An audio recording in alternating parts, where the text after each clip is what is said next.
Et votre invité aujourd'hui dans la grande interview en direct sur Boursorama, c'est Julie Pellet. Bonjour. Bonjour. Merci d'être là avec nous, responsable du développement d'Instagram en Europe du Sud. On apprend que la France fait partie de l'Europe du Sud.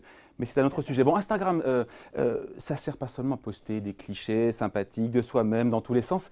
Ça aide les boîtes, et je l'ai un peu découvert en préparant l'interview, ça aide les boîtes à faire du business.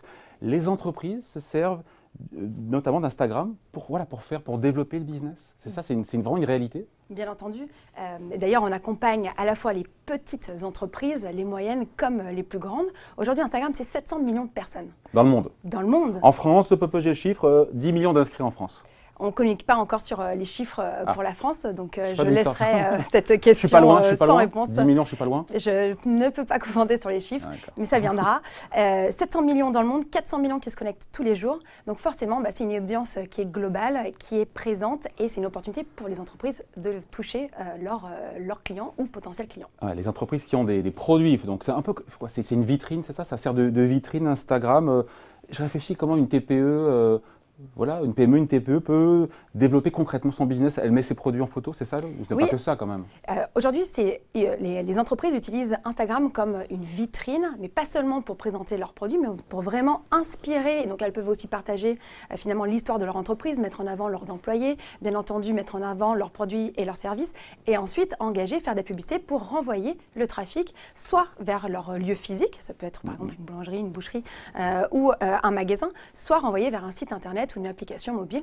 Donc on est vraiment là pour inspirer, mais aussi encourager les actions pour pouvoir déclencher des actes d'achat. Donc l'intérêt en fait c'est d'avoir accès à la communauté, aux 700 millions, enfin 400 millions d'actifs tous les jours. Quotidiens. Oui. Comment concrètement là encore vous permettez à une TPE, une PME d'avoir accès à tous ces gens-là? Il faut payer, j'imagine, c'est pas ça, c'est gratuit. J'ai rien contre d'ailleurs.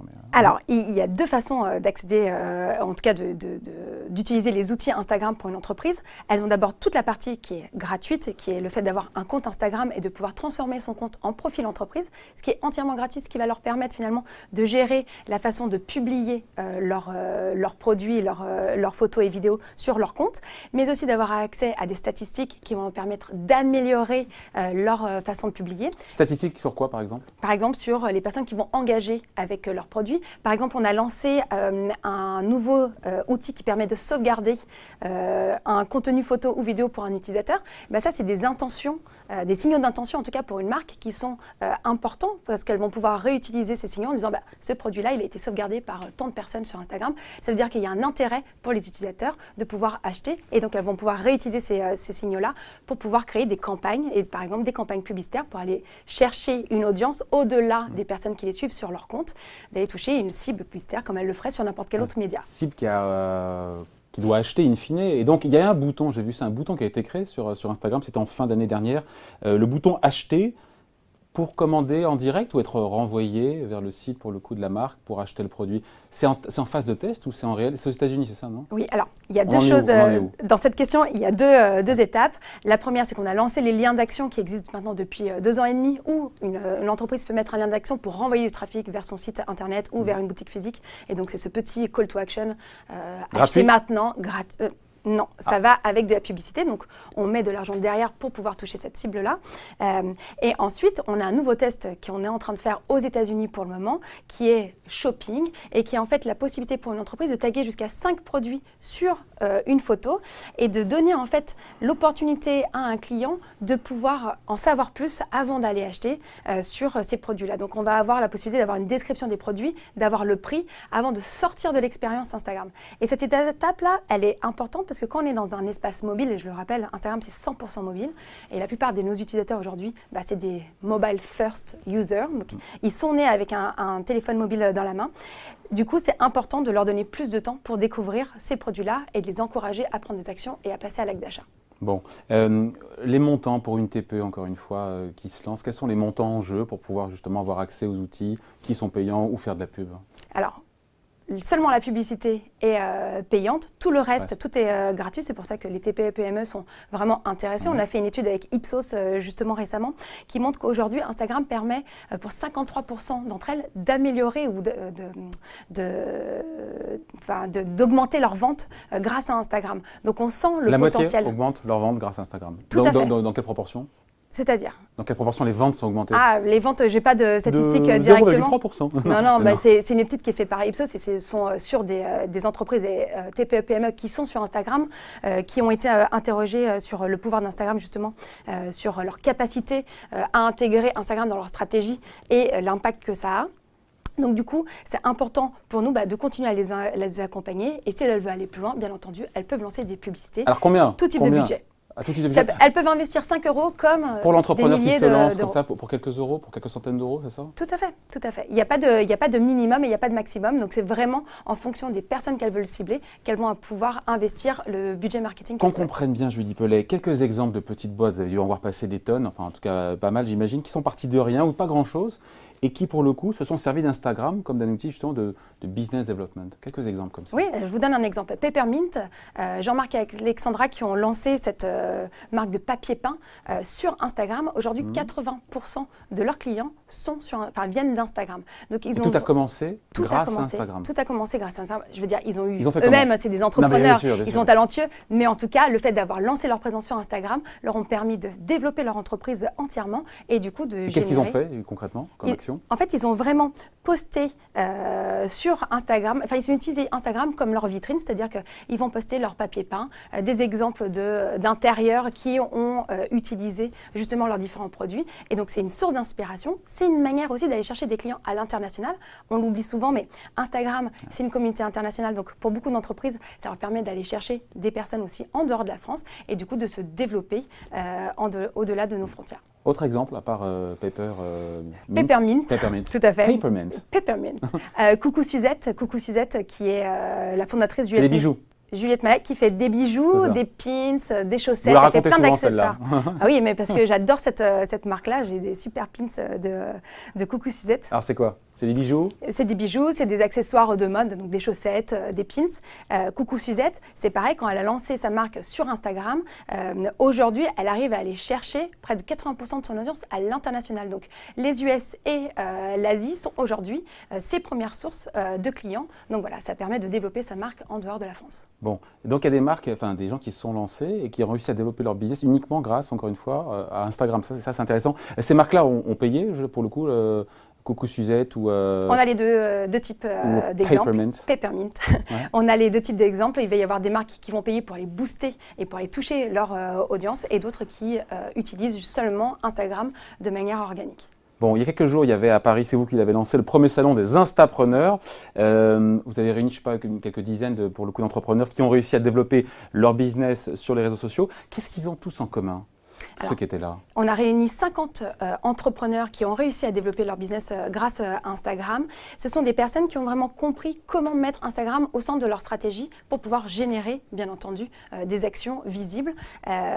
C'était des histoires très inspirantes. On a organisé ce salon au Carreau du Temple. Je le redis puisque c'était une initiative 100% française. On a eu la chance d'avoir d'ailleurs nos patrons des États-Unis qui sont venus ici pour découvrir cet événement-là. On a organisé 4 conférences autour de l'entrepreneuriat. Donc c'était une façon d'inspirer les visiteurs qui étaient plus de 6000 à venir au Carreau du Temple pour découvrir ces entrepreneurs, à comprendre comment eux aussi, ils pouvaient transformer leur passion en business parce qu'on est là aussi pour inspirer finalement le grand public et encourager tout type de personnes à pouvoir se lancer sur Instagram. C'est vraiment ça, c'est des gens qui à la base font un métier qui peut-être leur plaît pas, qui se disent tiens j'ai une idée, j'ai envie de me lancer. C'est ça en fait la clientèle ou les visiteurs qui étaient là, qui étaient présents? On a eu tout type de clientèle puisqu'on a eu aussi des grandes marques qui sont venues pour s'inspirer des TPE, PME qui font des choses assez incroyables sur Instagram. On a eu des médias, on a eu bien entendu d'autres TPE, PME et on a eu du grand public, beaucoup de grand public qui étaient là aussi pour trouver des nouvelles sources d'inspiration. Et on avait une conférence qui était sur les jeunes par exemple, les jeunes et l'entrepreneuriat. On avait 5 entrepreneurs qui avaient moins de 25 ans qui étaient sur scène pour raconter leur histoire. Ouais. Ça aussi c'est une source d'inspiration pour les jeunes. Qui par exemple on avait NASA Season qui fait des casquettes et qui a lancé son entreprise. On avait Cœur Paris qui fait des t-shirts et c'est brodé à la main et c'est que des histoires de cœur. Donc voilà, souvent de la mode, j'ai remarqué. On a de la mode, mais au salon, on n'avait absolument pas que de la mode. Ouais. Justement, on a mis en avant différentes industries. Donc lesquelles, on avait par exemple, l'univers du sport. Donc on avait tout ce qui était, on avait l'entreprise de skate qui fait des skates autour de la glisse. On avait Chipiron Surfboard qui vend des planches de surf.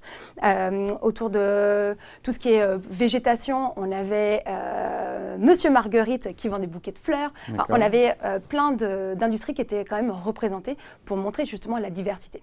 C'est le cas aussi, on parle du salon des Instapreneurs qui sont les TPE-PME, c'est le cas aussi des grandes marques qui sont aussi présentes sur Instagram. Justement, qu'est-ce qu'elles viennent chercher, les grandes marques? J'ai vu, enfin voilà, les L'Oréal, les Renault qui sont présentes. Ouais. Qu'est-ce qu'elles viennent chercher?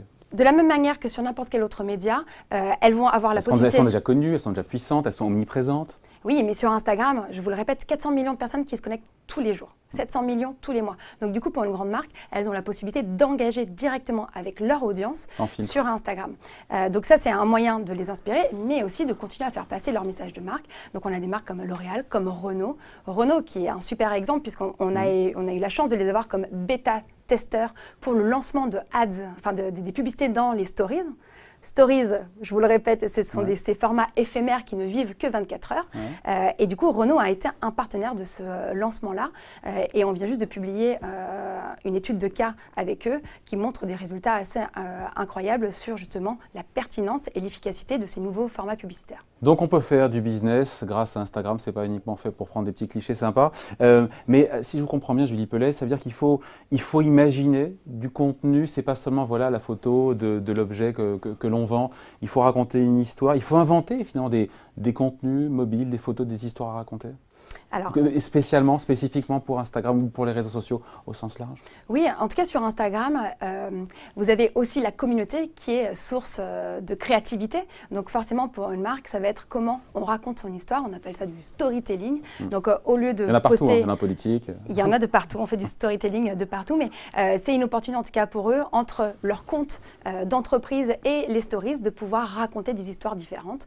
On voit ce qui se passe dans Stories, c'est que du coup, les entreprises vont mettre en avant par exemple des tutoriels, des tutoriaux pardon, mettre en avant ce qui se passe pendant un shooting photo, de raconter par exemple des interviews, exactement les coulisses, des interviews de leurs égéries. D'ailleurs là justement dans la coulisse sur Instagram, il y a justement tout ce qu'on a fait, tout ce qu'on s'est dit hors antenne. Non, ok, je comprends. Juste un truc, il n'y a pas que Instagram, il y a d'autres réseaux sociaux, il y a Facebook mais c'est la maison mère, il y a Snapchat. Pourquoi est-ce qu'on irait plus sur Instagram que sur un autre? Les 400 millions, on y revient, les 400 millions qui se connectent tous les jours, c'est ça, hein, c'est la puissance. Je pense qu'aujourd'hui, justement… Winner takes all.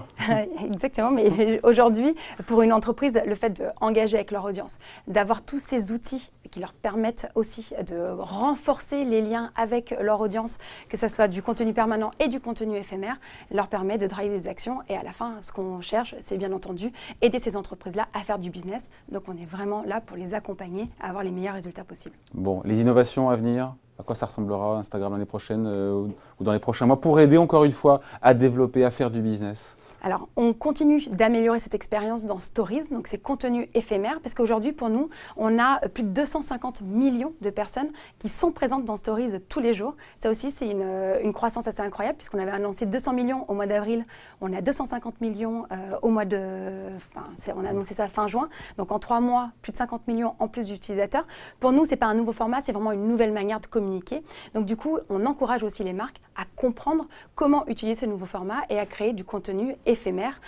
Donc du coup, on va continuer à innover, en tout cas, sur ce format-là. Bon voilà, en tout cas, c'est l'enseignement du jour. C'était le mien. On peut faire du business, on peut développer son business en passant par des réseaux sociaux et notamment surtout, ça je le savais, mais par Instagram qui est présent sur ce secteur. Merci à vous, Julie Pellet, responsable du développement Instagram en Europe du Sud. Merci d'avoir été l'invité de la grande interview en direct sur Boursorama. Merci. Merci.